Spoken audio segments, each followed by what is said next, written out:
But one thing that isn't helping at all is the unbelievable amount of fake images and videos being spread, not only on social media, but also by legitimate news outlets. I even made the mistake myself here on Rising on Friday when I stated I was impressed with Zelensky getting into full military gear to fight on the front lines. Turns out that was an image from last April. I fell for it. I apologize.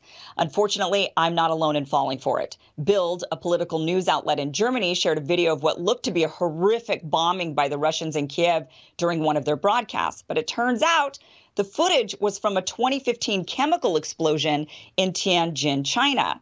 Newsmax used a photo of a crying older woman standing in front of her devastated home with the caption, "The current devastation in Ukraine." But the photo was from 2015. An Italian news broadcast used footage from the video game War Thunder when talking about the war in Ukraine. No doubt viewers seeing a rain of missiles were horrified. It was being reported that 13 heroic soldiers on Snake Island were confronted by a Russian warship. The audio recording shows the Russians telling the Ukrainians to lay down their arms to avoid bloodshed and unjustified deaths.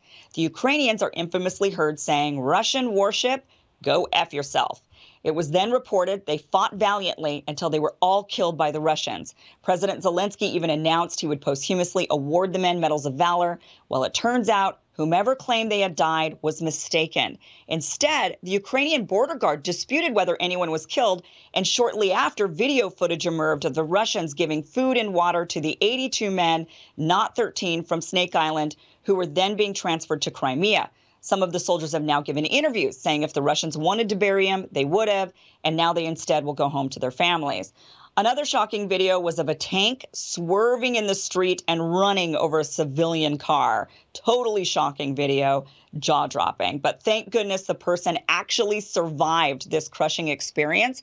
Media was reporting this as a Russian tank and using it to show the callousness of the Russians and their invasion. But it turns out this was actually a Ukrainian tank that ran over that vehicle. Now, many of you saw the heart-wrenching video of the father saying a very tearful goodbye to his wife and daughter as he goes off to battle. This was being reported as a Ukrainian man sending his family to safety while he fights against the Russians.